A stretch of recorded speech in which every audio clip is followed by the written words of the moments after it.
আসসালামু আলাইকুম প্রিয় শিক্ষার্থী, আশা করি তোমরা ভালো আছো। আজকে আমরা আল কোরআনের পরিচয়ের পরবর্তী অংশটুকু আলোচনা করব।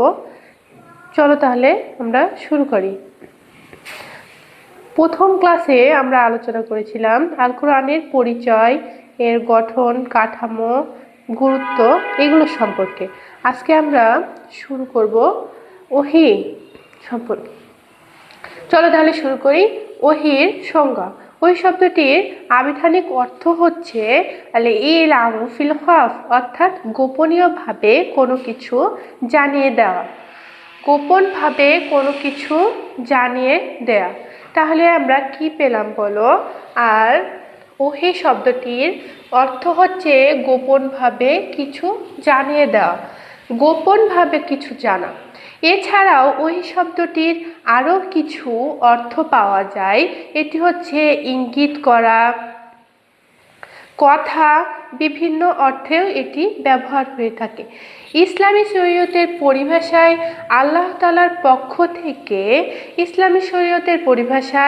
আল্লাহ তাআলার পক্ষ থেকে যখন কোনো নবী সাল্লাল্লাহু আলাইহি সাল্লামের উপরে কোনো নবীর উপরে কোনো কিছু অবতীর্ণ করা হয়, সেটি গোপনভাবে ওটাকেই আমরা ওহী হিসেবে বলে থাকি। ওহীর প্রকার। ওহীকে প্রধানত দুই ভাগে ভাগ করা হয়।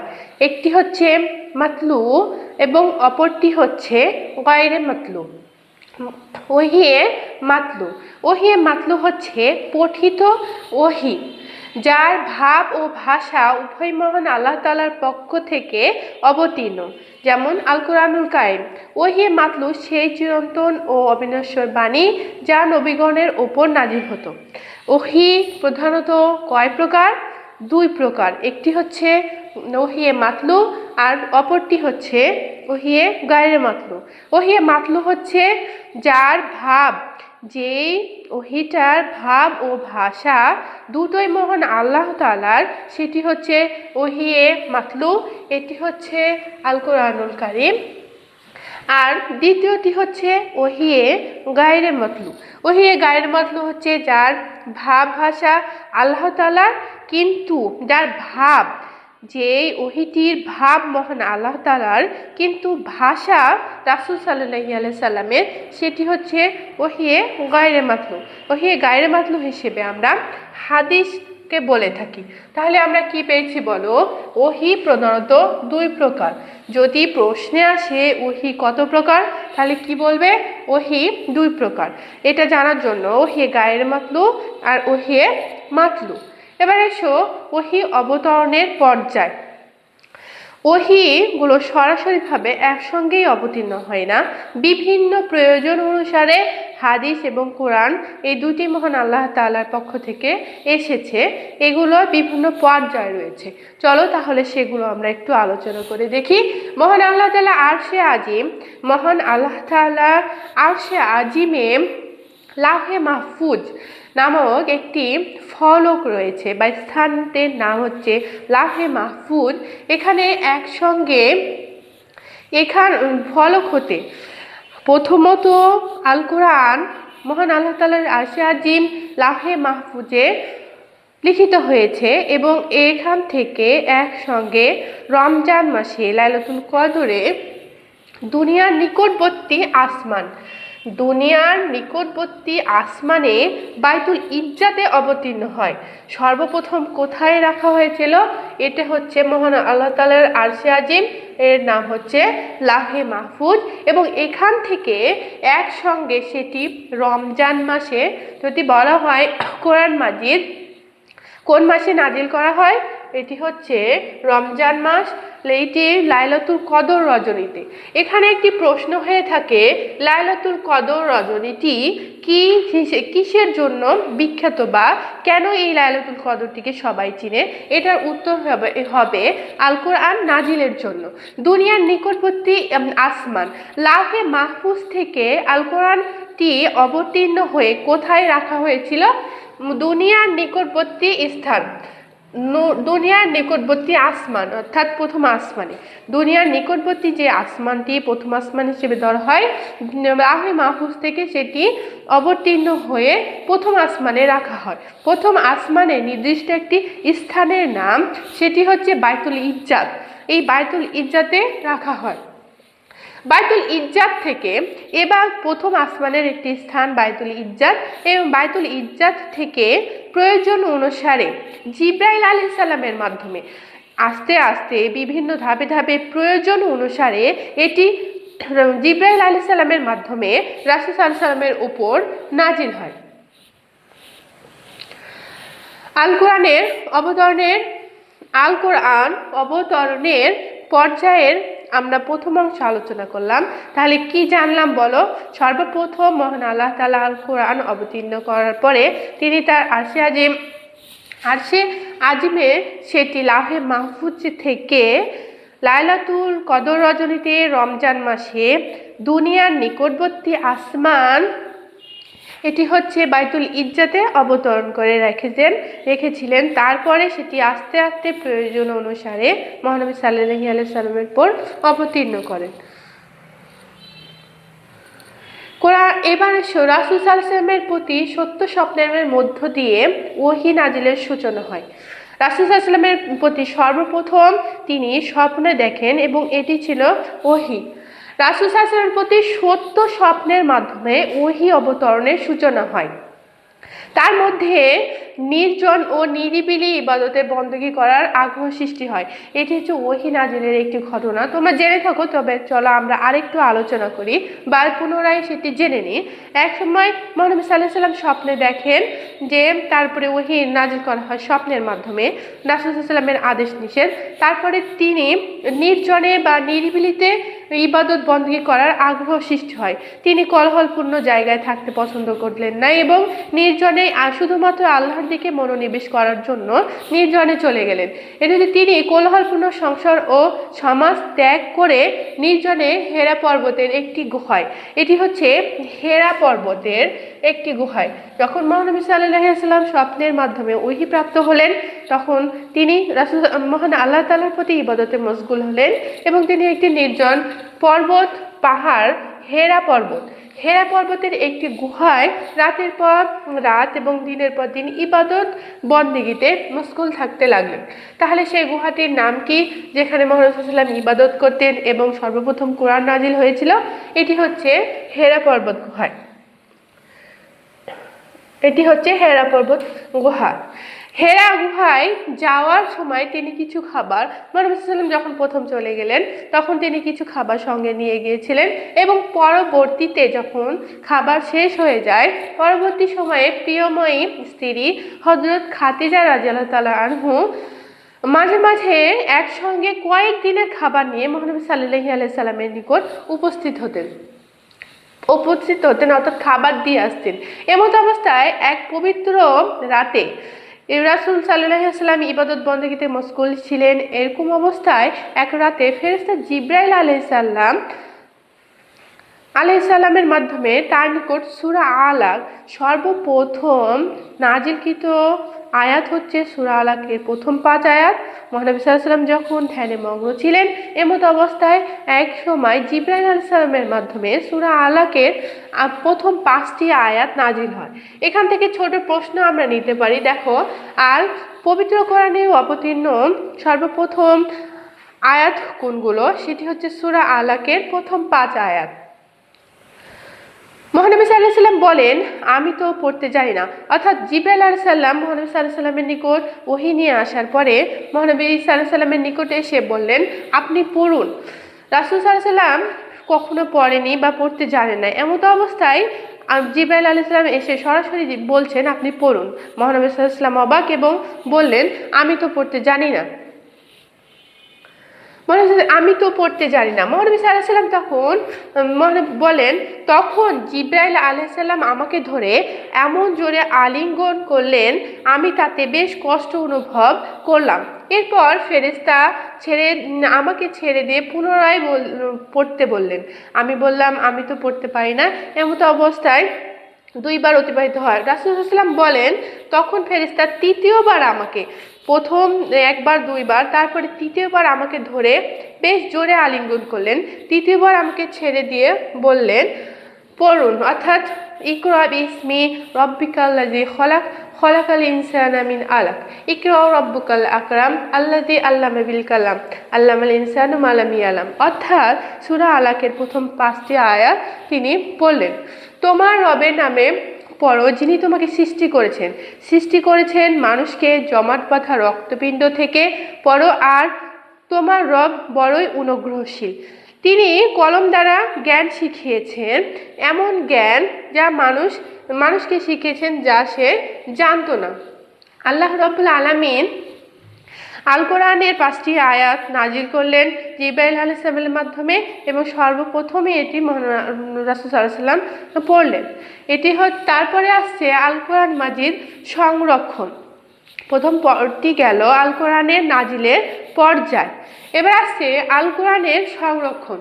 আল্লাহ রাব্বুল আলামিন স্বয়ং এই কিতাবের সংরক্ষণকারী বলে ঘোষণা করেছেন। মহান আল্লাহ তাআলা নিজেই আল কোরআনের সংরক্ষণকারী বলে ঘোষণা করেছেন। এই সম্পর্কে মহান আল্লাহ তাআলা বলেন, ইন্না নাহনু নাযালনা যিকরা ওয়া ইন্না লাহুল হাফিজিন, অর্থাৎ নিশ্চয় আমি কোরআন নাজিল করেছি, নিশ্চয় মহান আল্লাহ তাআলাই কোরআন নাজিল করেছেন এবং স্বয়ং তিনিই এর সংরক্ষণকারী। কোরআনের যে অংশ, কোরআনের বিভিন্ন অংশ বিভিন্ন পর্যায়ে নাজিল হয়, কোরআনের যে অংশ যখন নাজিল হতো সাথে সাথেই মুহাম্মদ সাল্লাল্লাহু আলাইহি ওয়াসাল্লাম তা মুখস্থ করতেন। কোরআন মাজিদকে মুখস্থ করা ছাড়াও রাসূল সাল্লাল্লাহু আলাইহি ওয়াসাল্লামের যুগে তা সুষ্ঠুভাবে লিপিবদ্ধ করা হয়। এই কারণে এই কাজের প্রধান দায়িত্ব পালন করেন যায়েদ ইবনে সাবিত। মহানবী সাল্লাল্লাহু আলাইহি ওয়াসাল্লামের উপর যখন কোরআন নাজিল করা হয়, মহানবী সাল্লাল্লাহু আলাইহি ওয়াসাল্লাম নিজে মুখস্থ করতেন এবং তারপরে তা বিভিন্নভাবে বিভিন্ন জায়গায় লিখে রাখা হতো। আর সর্বপ্রথম যিনি লিখেন সেই সাহাবীর নাম হচ্ছে হযরত যায়েদ ইবনে সাবিত রাহমাতুল্লাহি আলাইহি, যাকে কাতিবে ওহী বলা হয়। অর্থাৎ তিনি প্রথম অবস্থায় কোরআন লিখতেন এবং তিনি এই নামটি প্রাপ্ত হয়েছিলেন, সেটি হচ্ছে কাতিবে ওহী। অর্থাৎ যদি ছোট প্রশ্নে এসে থাকে কাতিবে ওহী কোন সাহাবীর নাম বা কাকে বলা হতো, তখন আমরা লিখতে পারি যায়েদ ইবনে সাবিত। তার নামটি মনে করে নাও, যায়েদ ইবনে সাবিত, তিনি হচ্ছেন কাতিবে ওহী, যায়েদ ইবনে সাবিত। তখনকার যুগে লেখার উপকরণ ছিল দুর্লভ। তখনকার যুগে এত সব কিছু সহজে পাওয়া যেত না এবং সেগুলো ছিল খুবই কম। সাহাবীগণ কোরআনের আয়াতসমূহ, অর্থাৎ তখন সময় এখন কিছু লিখতে গেলে যে ফটোমেশিন পাওয়া যায় তখন সেটা পাওয়া যেত না, এবং এই দুর্লভ হওয়ার কারণে সাহাবীগণ কোরআনের আয়াতসমূহ খেজুরের ডাল, চামড়া, হাড়, গাছের পাতা প্রভৃতির উপর সেগুলো সংরক্ষণ করে রাখতেন। মহানবী সাল্লাল্লাহু আলাইহি ওয়াসাল্লামের জীবদ্দশায় তার তত্ত্বাবধানে প্রথম পূর্ণ কোরআন লিপিবদ্ধ করা হয়। এবার আসছে কোরআন মাজিদ সংকলন। প্রথমে আমরা আলোচনা করলাম সংরক্ষণ। মহানবী সাল্লাল্লাহু আলাইহি ওয়াসাল্লামের উপর যখন যে আয়াতটি নাজিল হতো, মহানবী সাল্লাল্লাহু আলাইহি ওয়াসাল্লাম তাহা মুখস্থ করে নিতেন এবং তা লিখে রাখতেন। আর সর্বপ্রথম কোরআন লিখে রাখতেন যে সাহাবী, তার নাম হচ্ছে যায়েদ ইবনে সাবিত, যাকে কাতিবে ওহী বলা হয়। এবারে এসো কোরআন মাজিদ সংকলন। কোরআন মাজিদে মহানবী সাল্লাল্লাহু আলাইহি ওয়াসাল্লামের জীবদ্দশায় তার তত্ত্বাবধানে প্রথম পূর্ণ কোরআন লিপিবদ্ধ করা হয়, কিন্তু এগুলো এক জায়গায় একত্র করা হয়নি। যখন যেই কোরআন আয়াতটি নাজিল হয় তখনই তা লিখে রাখা হয় বিভিন্ন উপকরণে, চামড়া, গাছের ডাল, গাছের পাতা, খেজুর, হাড়, বিভিন্ন স্থানে, কিন্তু তা একত্রে করা হয়েছিল না। প্রথম খলিফা হযরত আবু বকর রাদিয়াল্লাহু তাআলা এর যুগে দ্বাদশ হিজরিতে মহানবী সাল্লাল্লাহু আলাইহি ওয়াসাল্লামের ওফাতের পর হযরত আবু বকর রাদিয়াল্লাহু তাআলা যখন শাসন করেন, তখন এর যুগ ছিল দ্বাদশ হিজরি সালে ইয়ামামার যুদ্ধে অনেক সাহাবী যারা হাফেজ ছিলেন এখানে এসছে প্রথম যে দ্বাদশ হিজরি সালে ইয়ামামা যুদ্ধে। কোন যুদ্ধ সেটা ছিল? এটা ছিল ইয়ামামা যুদ্ধে। 70 জনের বেশি সাহাবী, 70 জনেরও বেশি সাহাবী শাহাদত বরণ করেন। আর সে সাহাবীগুলো ছিল কোরআনের হাফেজ। অনেকগুলো হাফেজ সাহাবী যখন একসঙ্গে ইন্তিকাল করেন তখন এটি বিলুপ্ত হওয়ার আশঙ্কা বা ভয় দেখা দেয়। এবং এই যুগটি ছিল দ্বাদশ হিজরি। এটা হচ্ছে আবু বকর রাদিয়াল্লাহু তাআলা আনহু এর যুগ, ইয়ামামার যুদ্ধ। আচ্ছা, আমরা যদি বলি অনেকগুলো হাফেজ কোরআন 70 জনেরও বেশি বা একটি নির্দিষ্ট সংখ্যা 70 জন কোন যুদ্ধে মারা যায়? এটি হচ্ছে ইয়ামামা যুদ্ধ। এতে হযরত ওমর রাদিয়াল্লাহু তাআলা আনহু, আবু বকর রাদিয়াল্লাহু তাআলা এর শাসনামলে যখন যুদ্ধটি হয়, হাফেজগণ মারা যায়, তখন হযরত আবু বকর রাদিয়াল্লাহু তাআলা আনহু এটি দেখে খুব উদ্বিগ্ন বা চিন্তায় পড়ে যান।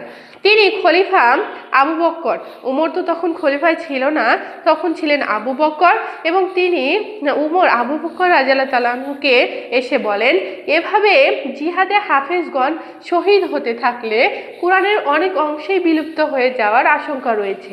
যদি জিহাদে অনেক সাহাবীগণ একসঙ্গে মৃত্যুবরণ করেন, শাহাদত বরণ করেন, তাহলে কোরআনের অংশ তো বিলুপ্ত হয়ে যাবে। এই আশঙ্কা করেছেন হযরত আবু বকর, ওমর, এবং তিনি আবু বকরকে বলেন, অতঃপর আপনি কোরআন মাজিদ একত্রে সংকলনের ব্যবস্থা গ্রহণ করুন। এই ঘটনাটি হযরত ওমর রাদিয়াল্লাহু তাআলা আনহু খেয়াল করেন বা চিন্তিত হন, এবং আবু বকর রাদিয়াল্লাহু তাআলা আনহু যিনি খেলাফতের দায়িত্ব পালন করছিলেন তাকে যে জানান এটি একটি ভয়ানক অবস্থা। এর পরবর্তী অবস্থার জন্য আশঙ্কিত বা চিন্তিত হয়ে আমরা সিদ্ধান্ত গ্রহণ করতে পারি যে কোরআনকে সংকলন করতে হবে। এই কথাটি শোনার পরে হযরত ওমর রাদিয়াল্লাহু তাআলা আনহু এর কথাটি হযরত আবু বকর যখন শুনলেন বা আবু বকরকে বলা হলো, তখন আবু বকর রাদিয়াল্লাহু তাআলা আনহু বললেন, হে ওমর, আপনি কি এমন কাজ করবেন? হে ওমর, আপনি এমন কাজ কি করে করবেন? অর্থাৎ আপনি এমন কাজ, একটি প্রশ্ন বলছে, এমন কাজ আপনি কি করে সম্পাদন করবেন যা রাসূল সাল্লাল্লাহু আলাইহি ওয়াসাল্লাম করেনি? রাসূল সাল্লাল্লাহু আলাইহি সাল্লাম নিজেই তো কোরআনটিকে একত্রে সংকলন করে যেতে পারতেন, কিন্তু তিনি করেননি। এই কাজটি আপনি কিভাবে বা আপনি বা আমরা সকলে কিভাবে করতে পারি? এর প্রতি উত্তরে ওমর রাদিয়াল্লাহু তাআলা আনহু তখন বলেন, আল্লাহর শপথ, এতে কল্যাণ রয়েছে। পরিশেষে আবু বকর রাদিয়াল্লাহু তাআলা আনহু এর যুগে ওহী লেখক যায়েদ ইবনে সাবিত, আমরা যাকে কাতেবে ওহী হিসেবে পেলাম, তিনি যায়েদ ইবনে সাবিতকে ওই দায়িত্বটি দিলেন, এবং যায়েদ ইবনে সাবিত নিজেও ছিলেন একজন হাফেজ। লিখিত কোরআনখানা হযরত আবু বকর রাদিয়াল্লাহু তাআলা এর তত্ত্বাবধানে রাখা হয়েছিল। যেহেতু হযরত আবু বকর রাদিয়াল্লাহু তাআলা ছিলেন খেলাফতের দায়িত্বে, আর তখনই আল কোরআনটা সংকলন করা হলো হযরত ওমর রাদিয়াল্লাহু তাআলা এর পরামর্শে, সেটি হযরত আবু বকর রাদিয়াল্লাহু তাআলা এর তত্ত্বাবধানেই রাখা হয়। তার ওফাতের পর হযরত আবু বকর রাদিয়াল্লাহু তাআলা এর ওফাতে বা মৃত্যুর পরে হযরত ওমর রাদিয়াল্লাহু তাআলা আনহু সেই কপিটির দায়িত্ব পান তার শাহাদতের পর তার ওসিয়ত অনুসারে। এবং এখন যখন হযরত ওমর রাদিয়াল্লাহু তাআলা আনহু মারা গেলেন, তখন তিনি মারা যাওয়ার আগে এই ওসিয়তটি করে গিয়েছিলেন যে সেই কোরআনের কপিটি নবী করিম সাল্লাল্লাহু আলাইহি সাল্লামের স্ত্রী হযরত হাফসা রাদিয়াল্লাহু তাআলা এর কাছে গচ্ছিত থাকবে, এবং সেই অনুসারে কার্যটি সম্পাদন হলো।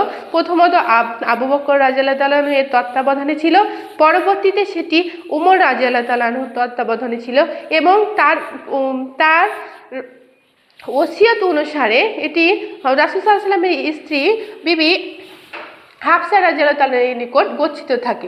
মুসলিম জাহানের তৃতীয় খলিফা ওসমান রাদিয়াল্লাহু তাআলার যুগে ইসলামী সাম্রাজ্যের ব্যাপক প্রসার ঘটে।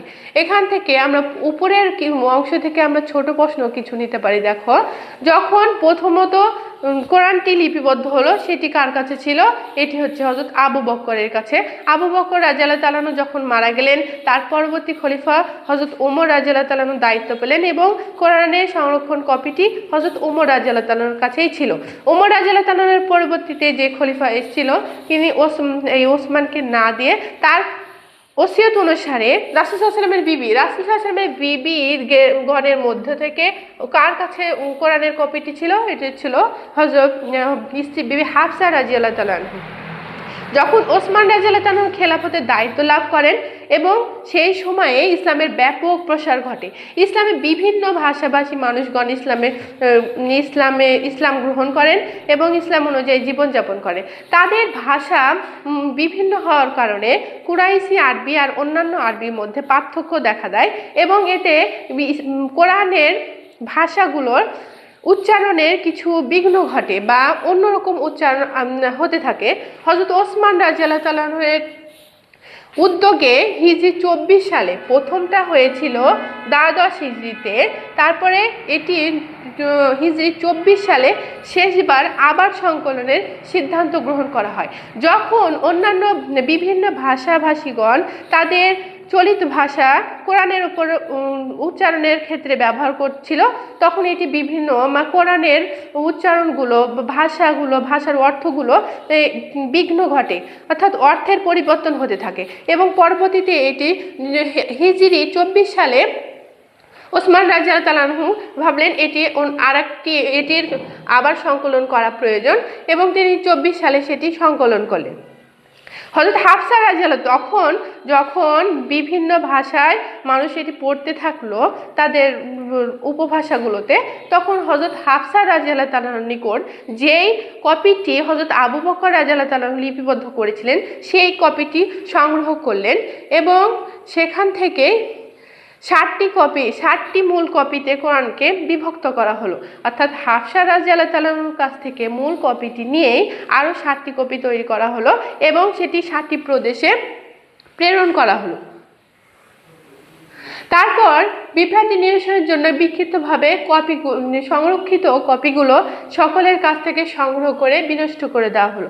যেগুলোর বিঘ্ন ঘটেছিল, যে এই কোরআন শরীফগুলো মানুষ নিজের ভাষায় পড়ছিল, সেগুলো সংগ্রহ করার পরে সেগুলো বিনষ্ট করে দেওয়া হলো, কারণ যাতে সবাই মূল বা সঠিকটি পড়তে পারে। এভাবে ইসলামের তৃতীয় খলিফা হযরত ওসমান রাদিয়াল্লাহু তাআলা এর প্রত্যক্ষ তত্ত্বাবধানে পবিত্র কোরআন সংকলিত বিভিন্ন প্রদেশে প্রেরিত হয়। তাহলে সর্বশেষ কোরআনটি সংকলন বা চূড়ান্তভাবে যে কোরআনটি বিস্তার লাভ করলো সেটা হচ্ছে হযরত ওসমান রাদিয়াল্লাহু তাআলা এর সময়। এই জন্যই হযরত ওসমান রাদিয়াল্লাহু তাআলাকে জামিউল কোরআন অর্থাৎ কোরআন সংগ্রহকারী। এখানে যদি ছোট প্রশ্ন এসে থাকে যে কোরআন সংগ্রহকারী কোন সাহাবীকে বলা হয়, তখন আমরা এখানে উত্তর দিতে পারি হযরত ওসমান রাদিয়াল্লাহু তাআলাকে জামিউল কোরআন বা কোরআন সংগ্রহকারী বলা হয়। কোরআন মাজিদ পূর্বে হরকত বা চিহ্ন ছিল না। যখন রাসূল সাল্লাল্লাহু আলাইহি ওয়াসাল্লাম সময় লিখে রাখতেন, যায়েদ ইবনে সাবিতকে কাতিবে ওহী বলা হয়, তিনি লিখলেন এবং এটি একটি বড় পুস্তক আকার ধারণ করলো। আবু বকর রাদিয়াল্লাহু তাআলার খেলাফতে হাফসার নিকট ছিল, তখন সেটিতে নোক্তা বা কোনো জাবার যে হরকত এগুলো দেওয়া ছিল না। ইরাকের উমাইয়ি বংশের শাসনকর্তার হযরত হাজ্জাজ বিন ইউসুফ, অর্থাৎ এখানে বলা যেতে পারে উমরীয় বংশ শাসনকর্তা। যখন উমাইয়া বংশ শাসনকর্তা, তার নাম হচ্ছে হাজ্জাজ ইবনে ইউসুফ। তাহলে কোন সময় নোক্তা প্রদান করা হয়? এটা হচ্ছে উমাইয়া বংশের। যিনি এই নোক্তা প্রদানের দায়িত্ব বা কাজটি করেন তার নাম হচ্ছে হযরত হাজ্জাজ ইবনে ইউসুফ। এখানে ছোট প্রশ্ন হতে পারে কোরআনের নোক্তা প্রদান করেন কোন ব্যক্তি বা নাম যদি অপশানে থাকে, তাহলে আমরা এখানে লিখতে পারি হযরত শাসনকর্তা হাজ্জাজ ইবনে ইউসুফের আমলে এটি হরকত প্রদান করা হয়। তাহলে আমরা কি পেলাম বলো? প্রথমত আমরা আলোচনা করেছি ওহির প্রকার, তারপরে এর পর্যায় আমরা একটি ঘটনা আলোচনা করলাম, তারপরে আসলো ওহির সংরক্ষণ, যেভাবে সংরক্ষণ করা হতো রাসূল সাল্লাল্লাহু আলাইহি ওয়াসাল্লামের যুগে, তারপরে আসলো সংকলন। এখানে বিভিন্ন ছোট প্রশ্ন আমরা আলোচনা করেছি, তোমরা এগুলো নিজে নিজে দেখবে এবং সেগুলো বারবার একটু পড়তে থাকবে, নিজেদের মধ্যে প্রশ্নগুলো আলোচনা করবে, তাহলে এই প্রশ্নগুলো আর ভুলবে না ইনশাআল্লাহ। আজকের আজকের ক্লাস এখান থেকে শেষ। আমরা সামনে আরও আলোচনা করব। তাহলে আজকে শেষ করি। আসসালামু আলাইকুম, ভালো থাকো সবাই।